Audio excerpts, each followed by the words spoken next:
Hey, what's up, everybody? This is Randall Woodson, Mayor of the City of Birmingham. I have Officer Hernandez here with me, Birmingham police officer. We're not going to get into a conversation in a minute, but before we do, I just want to simply remind you, the City of Birmingham is hiring for police officers. That's right, we are hiring for police officers. We just had a class that closed. That class starts November 19th. But the next class will be March. We are looking for good men and women who believe in community, want to serve community, want to help people, want to help our citizens, want to protect our citizens. The good news is starting January 1, new officers, your salary will start at $58,000. You have a recruiting bonus on top of that of $10,000. You do the math. In addition to that, full-time benefits as it relates to health, as it relates to dental, as it relates to eyes, and everything else. Full pension and so many other resources available to you, including a mental health day, your birthday off, and so many other holidays. So if you're not only looking for gainful employment, but if you're looking to make impact in community, the City of Birmingham Police Department is hiring, and we are looking for good men and women to serve. With that, everybody, I want to introduce you to a young man I actually hardly know. So him and I are getting to know each other as well. But this is Officer Hernandez. Could you please tell the people a little bit more about yourself, who you are, where you're from, stuff like that? Yes, sir. I'm Officer Telly Hernandez. I'm originally from Houston, Texas. I came to Birmingham about 3 years ago. How did we luck up? How was Birmingham fortunate to get you? They forced to get me. Fortunate to get you. Fortunate to get me. Yeah, not forced. I got done with college at the University of Alabama, and I was looking, Roll Tide. I was kind of looking all over to start a career in law enforcement. My dad was a police officer in Texas for about 30 years. Yes, sir. So second generation. Second generation, and my older brother as well in Texas. And Birmingham appealed to me because it's a very big, well, at that time it was biggest in Alabama, right. With the modern police force, and it had a very good reputation. And when you compare it to other departments within the state, so that's what really drove me to come to Birmingham. And overall, if you compare Birmingham with Chicago, LA, Houston, it's a 25-minute town. It's a good place to live, and it's a pretty easy town to get around as well. I'll say that you're not stuck in traffic for 3 hours at a time. Let's unpack something. I held on to you saying that you're second generation. Your father was an officer. What was that like as a child or a kid growing up? Yeah, it was awesome. You know, I would see him come home, and I would have a lot of questions about the career, and I would see him take off the vest, the gun belt, and I think that kind of sparked my interest at an early age. Yeah. And obviously watching movies like Colors. I remember Colors. Colors. So I feel like I'm way older than you. How old are you, if you don't mind me asking? 26. Colors came out in the 80s. Yes, sir. Yeah, that's an old school movie. All right, keep going. Like that one. I like Colors for real. Great movie. Yeah. End of Watch. Sure you heard of. I've heard End of Watch. Yeah. So between seeing it firsthand and then looking at Hollywood examples, that's what really drove me to become a police officer. When did you know? Was it elementary school? Was it middle school? Was it high school? Was it before undergrad? Before, after UA? When did you know, even if you didn't know what department, what city, when did you know you wanted to be a police officer? I would say my sophomore year in college. That's when I figured I would serve in the military, and then by the time I got out, or if I was still in, law enforcement would be a great segue. Hold on one second. We got somebody want to talk to us. What's up, sir? I'm good. Come on in. It's live. Look, I got this live going, but come on in. Come talk to us about it. We got to get it done today, everybody. I got a gentleman. I got to tell y'all where we work. We're in the Green Acres neighborhood. You Mr. Theotis? Yes, sir. This is Mr. Theotis right here. So this used to be my old area I worked, and There's a great citizen in Birmingham, Mr. Theotis. How you doing? What's up, How my you doing, brother? man? Fine. Good seeing you there. You What's too. up, man? It's good seeing you, Nice, man. nice seeing you again, Man, sir. seeing How are you here. doing? Fine. So we are actually doing a live. You say hey to the people; they can see you. How you doing there? Him and I are doing a live walk and talk, talking about policing, who he is. He's going through life a little bit. Tell the people who you are. I'm Theotis Courier. And how long have you been a citizen of Birmingham? 66 years. And how long in Green Acres? Since 1992. All right. Tell me how we can help, sir. Okay. Number one, the officers need to do proactive. All right. So proactive is the definition of that is when the beat officer gets to meet the neighbors. So if that, if something happened in that neighborhood, then I'll say, well, Sergeant Godwin is in. So we'll tell this Theotis, tell Sergeant Godwin to meet me at Piggly Wiggly. I got something to tell him about a crime. That's proactive. Yes, sir. Now, my problem is about, I go back 2 years and I go to present. I was working on my four-wheeler. That was a black male walking from that way with a AR-15. And then another gentleman had another handgun. He goes into the park, Green Acres number 2 parks. They fire rounds off. So I called Birmingham. It was about, I guess about 12 o'clock. 1 o'clock, 2 o'clock. Then the officers finally show up. Then recently, about 3 or 4 months ago, maybe 3 months ago, there was a gentleman with an AR-15 walking from that way. And so my neighbor over there, he said, hey, I just called Birmingham. This was like about between 6:30 and 7. 8 o'clock, hadn't showed up. 8:30, then they showed up. They had already discharged the firearm. The second time as well? Mm-hmm. Discharged the firearm right up here in the park. And they hadn't done anything about it. And I talked to I tried to get a spot shot over here. Well, I talked to the sergeant what was over it, and he said it wasn't enough, I guess, Crime fatalities for them to justify it. or shootings? Then, so I asked about putting a camera back there. I said there need to be one at the entrance going into the park and one at the bridge over there in the park back there. Nothing done yet. And I even talked to the captain who just got hired over there. Yes, sir. Mm-hmm. So they need to do better proactive. Officers need to stop hiding in the bushes down by Etheridge Brother Barber Shop. Past Etheridge Brother Barber Shop on the right-hand side. I guess the telephone or somebody on that little box back there. And they'll sit back there every blue moon back there. So they need to do proactive and meet the neighbors. Yes, they sir. got to do is just get with the beat officers and whoever the sergeant is or whatever patrol say, hey, he's going to be on this such and such a beat for a while. He's going to get to meet the neighbors. The neighbors get to trust him. Yes, sir. So, a couple of things. I think one, I'm going to talk with the park board. We are getting more cameras in the city. Mm-hmm. So I think there's a request from you and your neighbors to put more cameras out, including entrance of the park.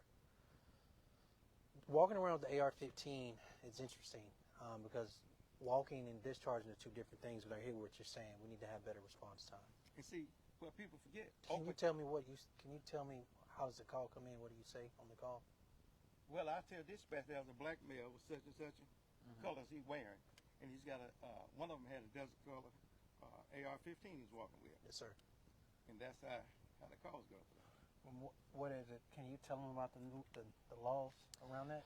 Yes, sir. So as you know, carrying a rifle, Second Amendment. So they can carry the rifle, but discharging is where we have the crime itself. So I used to be assigned to West Precinct. Right. I know we're doing everything we can, but if he said that they haven't put a shot spotter in the area, so how that works is it's a series of poles and it triangulates the shots and lets us know where the suspect is at. So that's something, at the patrol level, we're short-staffed. So when we're short-staffed like that, a call like that is not as high priority. So what we need to do is exactly what you're saying. What we need to do is have more proactive. Would you like to see officers come and knock on in the neighborhoods and introduce themselves? Okay. And see, Yeah. And then number one, the governor got it wrong. Open carry law. Say it again. The open carry law. No, the first part. The governor has got it wrong because the open carry law was around ever since the 90s. I'm a retired automotive technician that worked on police cars for Homewood. So the sergeant, he brought a black male in there carrying a gun open. So the correction officer, he said, Sarge, what you charging with? He said, okay. He said, as long as he's not a felony, you can't do that. Right. He said, you can't arrest him for that. But black people didn't know about open carry at that time. But like I said, it's been around since the 90s. It might have been the early or the late 80s when open carry law was around. But if you go into a business and if you got your gun open, if that owner asks you, are you a law enforcement? If you say no, he said, will you put it in your car? If you refuse to put it in there, he can call Birmingham and say, I need to do a no trespassing on because he refuses to put his gun in the car. Yes, sir. Yes, sir. How did y'all meet? Because you Oh. both know each other. Yes, sir. So by coincidence, Yeah. I used to work over there more towards Legion Field, Mhm. so far on the Inslee side or the west side. But we ended up meeting. Which is crazy, small Right. world, Birmingham. Everyone knows everyone. It seems like. Yeah, you But- weren't even supposed to be a part of this, but keep going. Yeah, well, no, it's great. It's great. I was actually buying a new door for my house because my door had broke, and Mr. Theotis was there at the place. It was like an antique shop that also sells doors, and great citizen. Didn't know him at all. Yeah. I introduced myself. I told him who I was, what my background was, and we just kind of hit off a random conversation. And I had a car. He had a pickup truck. I bought the door, and he was like, "Man, I'll take it to your house for you." And Oh, I that's said, nice to hear. "Man, that's super nice." And that's something about Alabama that people don't do that back home in Houston, in Texas. So I'm like, man, this is cool. So he helps me drop off the door, and then he goes above and beyond. And he's actually he has handyman skills, and he's like, I'll help you install it. So hold on. We chose this neighborhood not knowing we was gonna see this guy. Mr. Theotis, he told me he lives back.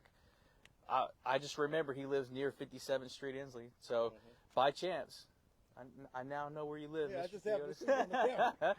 Wow. Yeah, that's how small of a world it is. And he helped me install my door, and we had a conversation. And he likes to hunt, Yeah. and I like to hunt. And so, we tried to line up some dates last year. It didn't work out. And You got to get your dates right. he's a good contact I have. So, Well, look, yeah. sir, we got to leave. Okay. We got to keep this conversation going, but two things. Technology and hiring are two priorities. Mm-hmm. We got to hire more police so we can get a quicker response time to your call. But see, the problem with hiring, like in Homewood, they said that it was saying like their qualification was too high. I'll give you an example. Say if he wanted to be an officer, and said he's 30 now. Mhm. So they asked him, have you ever used marijuana before? He said, yeah, when I used it when I was 19. Back then, scratch.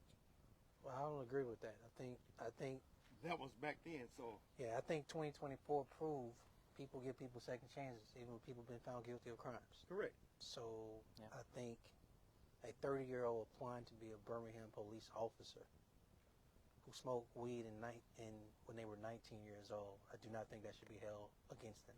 And see, then you couldn't even have, like you got your beard, you couldn't have a beard. I changed that. Yeah. I changed the policy.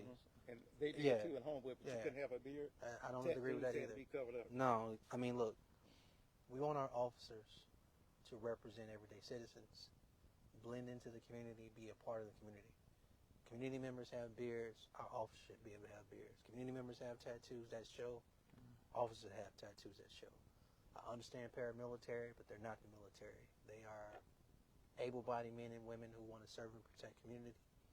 And some of these rules are old. We need to be flexible enough, still have our standards, but also flexible enough to be in a position to hire the best men and women. And a lot of amazing men and women have tattoos and beards.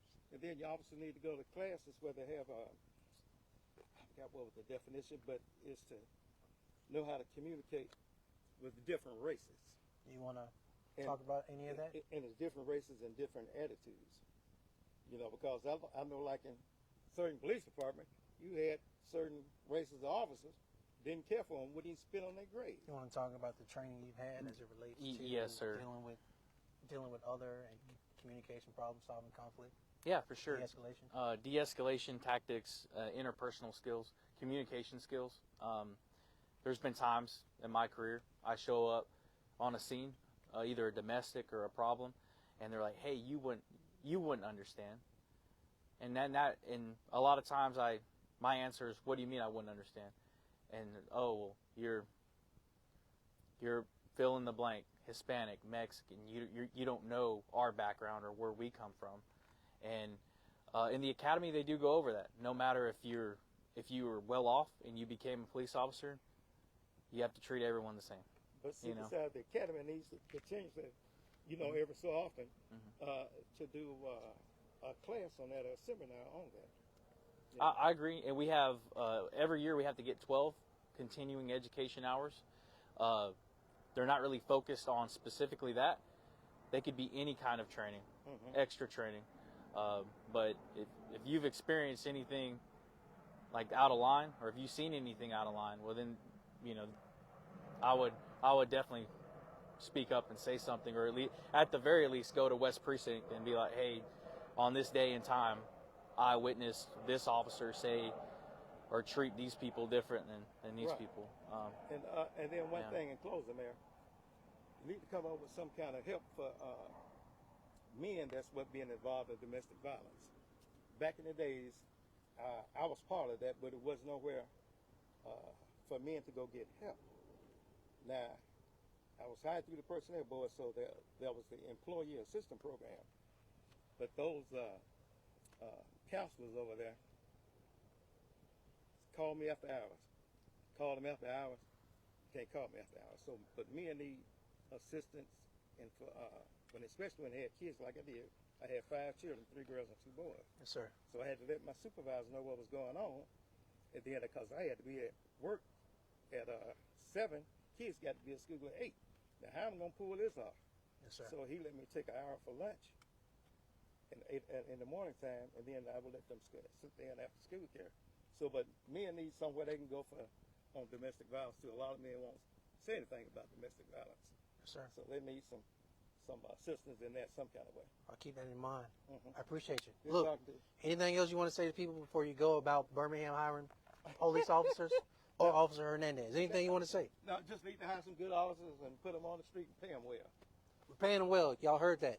Pay them well. January 1 starting $58,000 plus a $10,000 sign-on bonus. Right now is better than ever.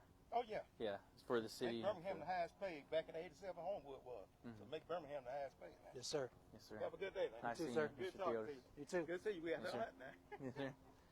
All right, y'all, that is literally one of the most random things that just happened in the middle of this, but also not just organic, but I think it was important to our conversation.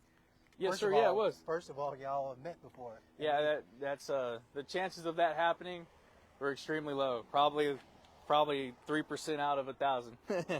Yeah, that was a citizen that I had met and hopped into the conversation. So seems to be pretty concerned about everything that's going on. But as you know, one man can only do so much. A chief of police can only do so much. You as a mayor can only do so much. The Glock switch problem. We have to follow certain rules and processes to do things. One person just can't be like, I want it fixed, and it's not going to get fixed overnight because there's a process of going through everything.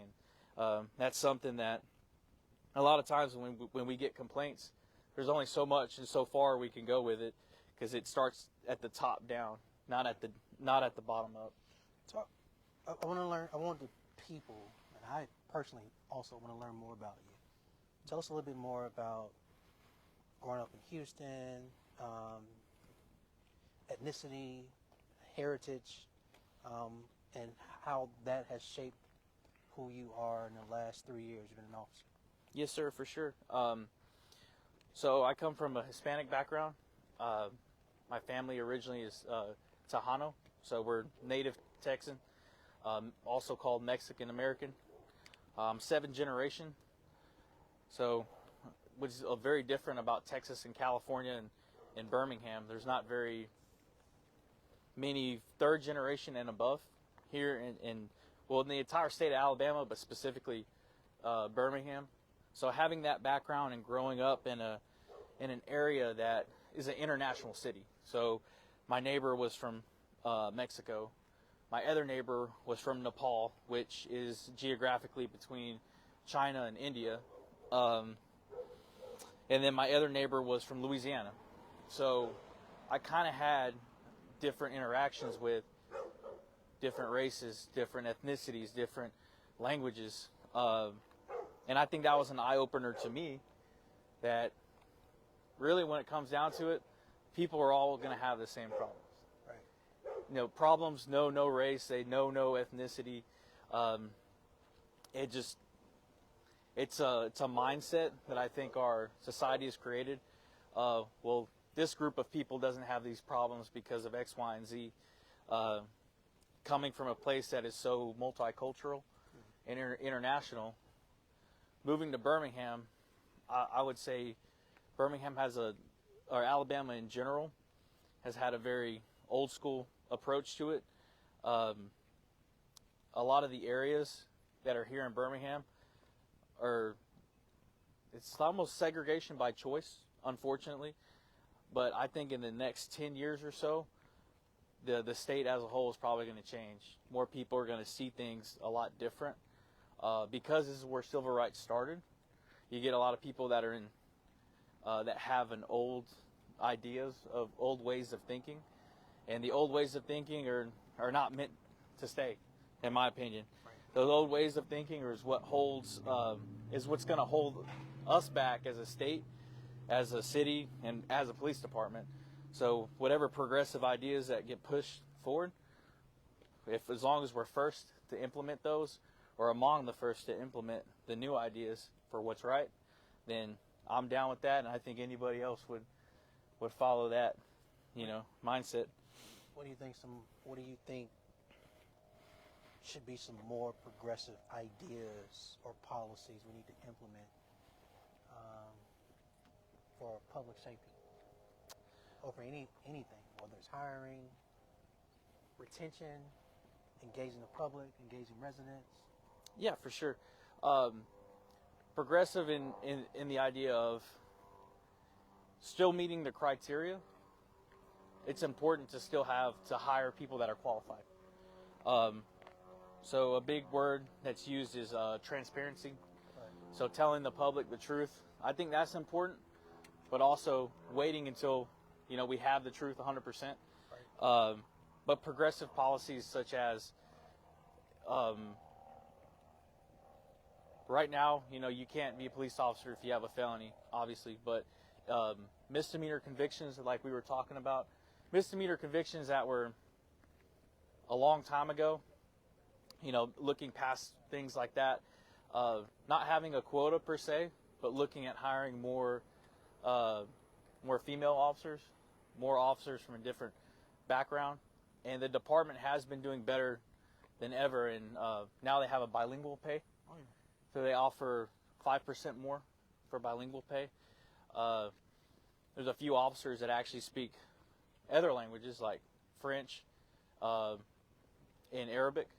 So maybe offering something for those officers. But since I've been here, I'll say that the department has done a lot better than in past times on inclusion as well. Good. Just having that family environment within the department's everything.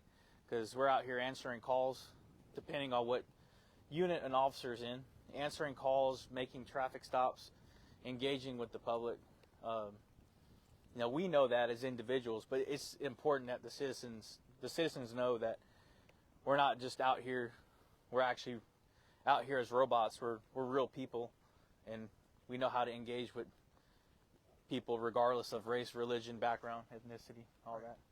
So I think those are important things on managing not only a police force, but any organization from a leadership standpoint. So, what would you say has been the best thing about being a Birmingham police officer in the last 3 years? The best thing overall? Best thing. The best thing is the overall experience of seeing victims that are genuinely hurt from, so as background. So Birmingham is not as big as Chicago, LA, New York. How you doing? But doing Good to see great, you, sir. Our homicide rate we were what, Mr. Mayor, third in 2021, 22? Yes, sir. Third? Yeah, so we were third. My biggest satisfaction is going after the people who are out here and in their mind, it's like Grand Theft Auto. You know, they're being encouraged by other people to steal cars, to shoot people, and not having any thought or with no regard for human life. Catching those people and seeing the victims' reaction whenever we get those guys is pretty good, because then it makes you feel like, you know, you're actually out here doing what you were paid to do, what you signed up to do, Right. what the city, mayor, government, upholding the Constitution. You're actually doing what you signed up for. So that's been my biggest satisfaction the last 3 years. What would you say is probably the most challenging part of being an officer? I can't imagine every day is easy. Yes, sir. Yeah, the most challenging part is just mentally being able to, and I know that they have the mental health days now that they implemented. Gotta get your mental health day. Oh yeah. There's very few jobs that are out there where you're just going back to back, whether it's looking at a computer, driving, dealing with irate people that may call you out your name, people that may call you racial slurs, ethnic slurs. You know, they may spit on you, but as a police officer, it's your job to do what's right. You know, do what's necessary, but do what's right. And keeping all that in and then going home and not leaving. The goal is to not take anything with you that you had at work back at the house. How do you do it? How do you decompress and make sure the weight of the job, or the weight of that day, or the calls of that day, the victims you saw, or the hurt and pain that you felt, how do you not carry that until you're home when you walk through the threshold of your door? Yes, sir. Well, I would say any police officer takes a little bit. You always take a little bit, whether it's the really bad call where someone was injured and where it was a kid, and you have a kid, and you see that kid was in a really bad position. Right. But in the profession, you see people on their worst days. Most of the time, you're interacting with people that are having a really bad day. And how I do it is the second I get home, take the belt off, hear the Velcro rip. That's it. Mentally, it's a mental dump. And I think that's the only way to do it, because think about a doctor who does open heart surgery or something like that. Right, and the risk. The risk. If a doctor does open heart surgery and we were to see someone on the table with their body exposed, we would be pretty shocked by that, because we don't see it. We're not getting the exposure, the repetitions every day of seeing something traumatic like that. Well, over time you see it, you learn how to cope with it or deal with it, but then you have to take it away and seal the emotions out of it, and you're there to do a job, and you're there to help people. And if it's done the right way, then you go home and you're happy about the people that you did help. So that's the way I see it. This week has been tough for our city.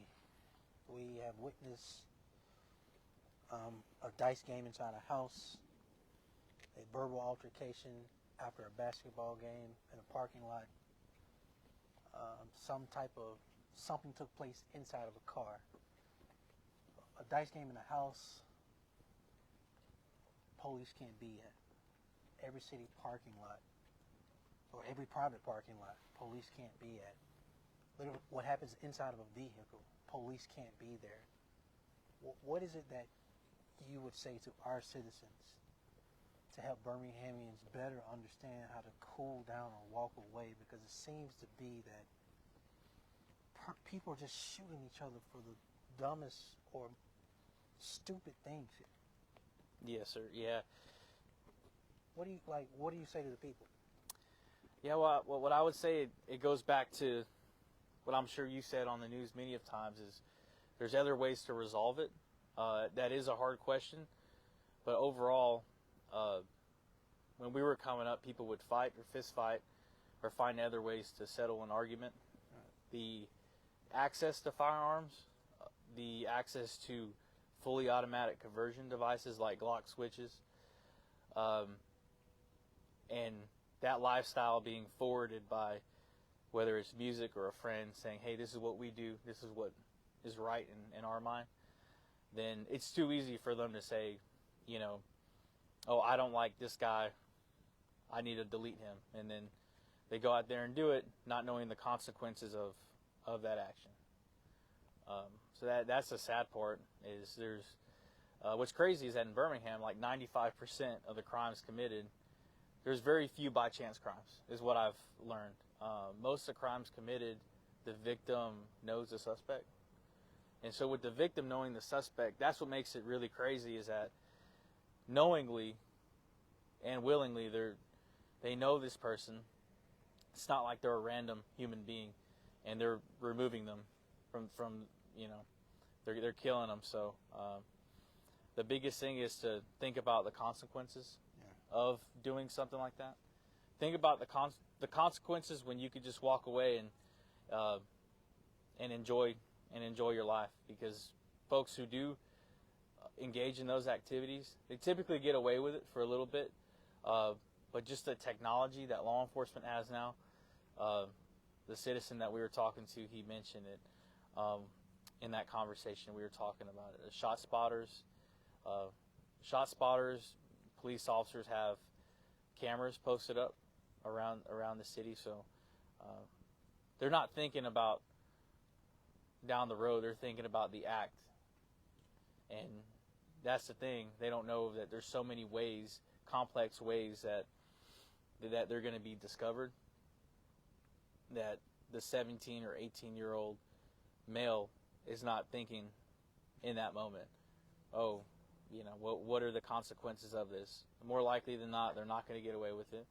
And then the penalties for it is going to be a life of misery. You're going to be sitting in a jail cell, and it's going to be a life with no phone, no technology, and that's what they're not thinking about. So, yes, sir. One last question, possibly another. But we're here. There's an audience on this other end of this camera. We don't even know how many people. What would you say to people who may be looking for a career in law enforcement, on the fence about it or on the sideline about it? What would you say to them to encourage them to become a Birmingham police officer, and why they should choose Birmingham? Yes, sir, for sure. So if you're on the fence about becoming a police officer, anywhere in the state of Alabama or anywhere in the southeast United States, I would say Birmingham's offering more than anywhere else right now. With the sign-on bonus, $10,000. If people who've been here 2.5 years or above, they get $2,500. That was recently approved, $2,500 quarterly. So they're offering a lot up front, but beyond that to me, in my opinion, it's one of the most honorable professions out there. You get paid to come out here to actually help people. You wear a uniform every day and you do something with pride, and that there's very few jobs that you can still do that. So, but why Birmingham specifically? It's a great city. The pay, the benefits, you get a pension, you get the sign-on bonus. Also, the take-home car program has been approved. It is not yet implemented, to my knowledge, but it has been approved. It's hard though, because right now we're in an era where law enforcement is not at popular demand. Everyone's not in line. There's not hundreds of lines of people trying to get into law enforcement, and every department out there in the United States is offering, we're offering this, we're offering that. Well, I think Birmingham's extremely competitive compared to other places in what they offer. And as far as experience, Birmingham's a great place to gain experience. So if someone's interested in law enforcement and they want to start in a big city, but they're from a very small municipality, Birmingham is a great place to start, and then possibly go work for another smaller town. But for retention and for overall longevity, there's no other department where you're going to be able to, like me, for example, I've been here 3.5 years. I've been on patrol. I've been on the traffic task force, and now I'm assigned to another task force. So the amount of experience that you're going to gain in a comparable amount of time somewhere else is not even comparable. And overall, great leadership. I would say, we have great hire leaders in charge of the police department. So it's been a great experience for me, and it could be a great experience for you too. Look, it's not a lot for me to say after that, ladies and gentlemen. I have enjoyed getting to know Officer Hernandez more. I hope you have too. Shout out to our citizen who popped up on us, telling us what we need to be doing better, which he's right, we need to be doing more of. But thank you all for tuning in. Join us. If you're out here looking for a career in law enforcement, join the Birmingham Police Department to make a difference in your community. Thank you, everybody.